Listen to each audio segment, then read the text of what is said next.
Okay, so we are preparing to pull this motor out. We have disconnected the harness on this side. This is the one plug you need to remove. So we've removed the brake hose booster line. Seth has cruise control, so that's just sitting in here. We have disconnected the lines over here. Alright, so this D-Series motor is about ready to come out of here. Just gotta chain it up. We've got the front cross member out. So pretty much got these mounts all undone. They're all loose. Everything is disconnected. I know it looks like a big mess and a pile of wires, but it's really not. It's pretty straightforward. So just remember, you got the fuel line you need to disconnect, speedo cable you got to pull out, the brake booster hose, the wiring harness on the passenger side and the driver side. Disconnect the starter, the radiator hoses and coolant heater hose lines, and that's about it. And it's ready to come out. Now I'm going to sit here and film and watch Seth struggle pulling this out by himself, because it's really a one-man show, honestly. Let's see if we can pull this out in under 8 minutes. See, you too can do this at home if you have hand tools, determination, and youth. Because doing this when you're old is... 20-year-old body parts. If you got... Boy, I'm trying to keep them on the road now. Easy, killer. Oh, there we go. Alright, tranny side. Very good. Now we rented this engine hoist for the weekend. How much does that cost? It was $29.99. So pick it up on Saturday morning. You keep it till Monday morning because they're closed on Sunday, and it's do-it-yourself rental and sales.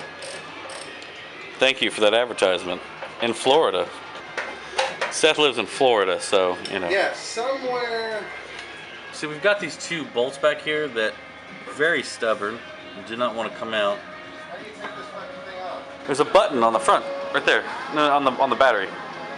The button on the battery. There you go. If I gotta come down there. Dude, I'm literally taking my day out on this.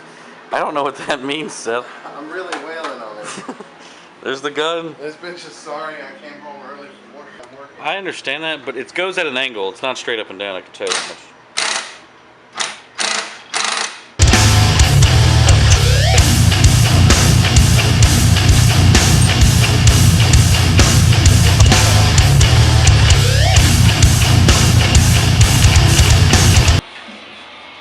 D-Series removed.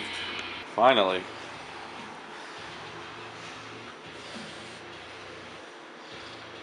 It's so beautiful.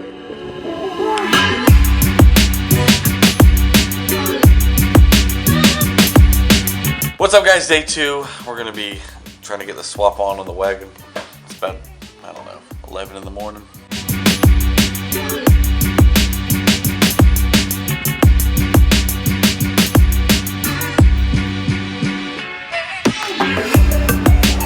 So we're going to do a little bit of engine bay cleaning. I don't know how much we're going to get to be able to do, but we're going to try our best to try to clean this engine bay up a little bit. So I'm using some purple power and some scrub, and I'm going to see if we can touch up the paint a little bit here and there. Let's see how it turns out. Alright, so we cleaned up the engine bay, some purple power and some scrubbing. You can see obviously the paint, you know, is coming off because that stuff's so powerful, which is fine because we're going to touch up the engine bay with a little bit of paint. We didn't get an exact color match, but something close. This thing isn't exactly a show car. I have the motor here with the clutch flywheel on, starter on, intake manifold's going to be put on. We're going to try to get this thing in tonight. We're just kind of taking advantage of the sun in the daytime to clean up the engine bay. Then we're going to pull it back into the garage, and try to get this motor in tonight.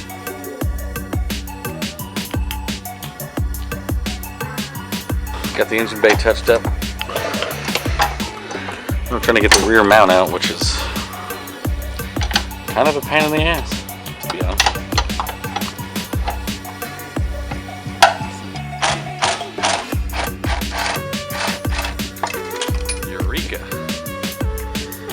save those bolts because they're specific.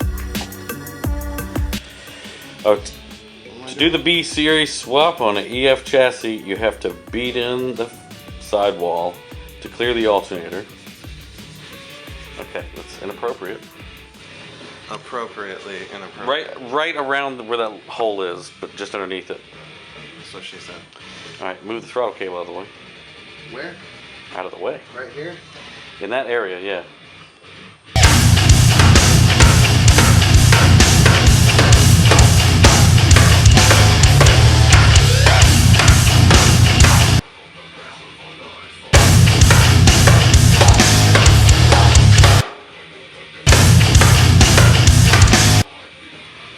Is that good? No, keep going. Need it like in that whole area.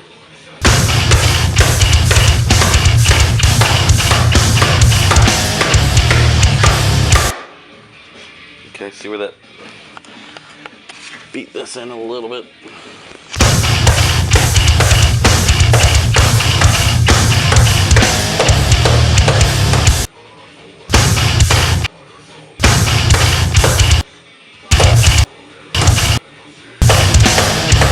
Okay. Let me see. I can't see because of the light. That might actually be okay.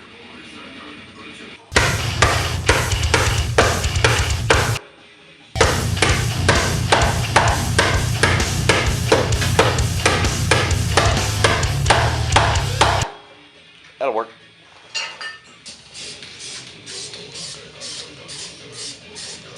See, no one will ever know. Alright, so we had the wrong rear T-bracket.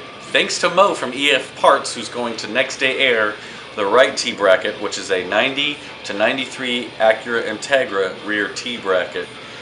Make sure that when you order mounts, you get the mounts that match which transmission you're using, whether it's cable or hydro. Here's our B20 just about prepped. Can't really see, but we have the innovative AC bracket on there. Pretty much ready to go. We have a YS1 cable transmission. We've got the 94 to 01 Integra intake manifold on. It's more like a 94, 95 Integra intake manifold, LS. Bolts right up. OBD1 injectors. We're going to figure out all the little details once we get it in here.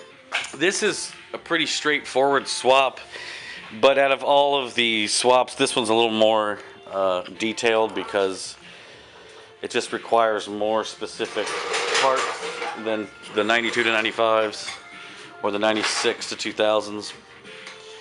Obviously the wiring is going to be the big one with this setup, but I'm going to show you how to do that later.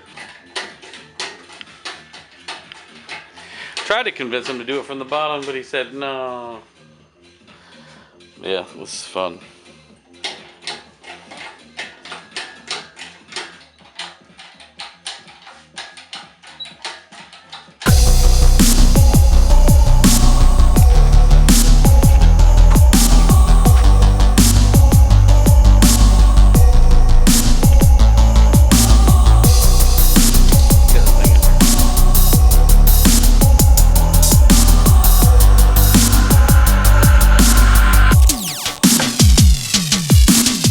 To have AC in Florida.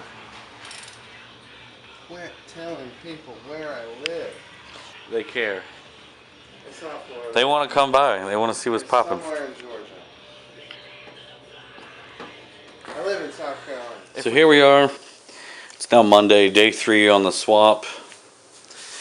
Everything is pretty much ready to go. We do not have the rear bracket in place. Rear mount has been installed. I don't know if you can see it.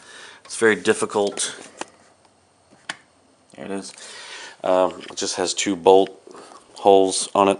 I will definitely say that EF swaps, EFB series swaps are a little bit more intensive as far as just making sure you have all the right parts, because they are definitely more tedious than an EG swap or EK swap. Rear mount probably won't be here for another 2 days, but in the meantime what we're going to do is just take our time and wire it up so that when we get the rear bracket, we're going to put the axles in, the shift linkage on, radiator in, and we may have some of that already done in the meantime, but just wanted to have enough room to get to everything, as well as the speed sensor. We broke the speed sensor trying to get it out of the D series. It does not want to leave its home. So in this case, you can either use an Integra speed sensor 90 to 93 or a speed sensor from any 92 to 2000 Civic or Integra if you would like to change the gauge cluster to, say, a Civic SI gauge cluster or EK cluster or Integra cluster. But that's where we're at today. I was hoping to get this put together and finished by today, but this is not the case, of course. One thing I will say, if you are low, you definitely need a 90 to 93 pulley, or you can run a traction bar. That will eliminate the need for that. Everything else is pretty straightforward though. It's just about ready to go. Now I just need to do the wiring harness.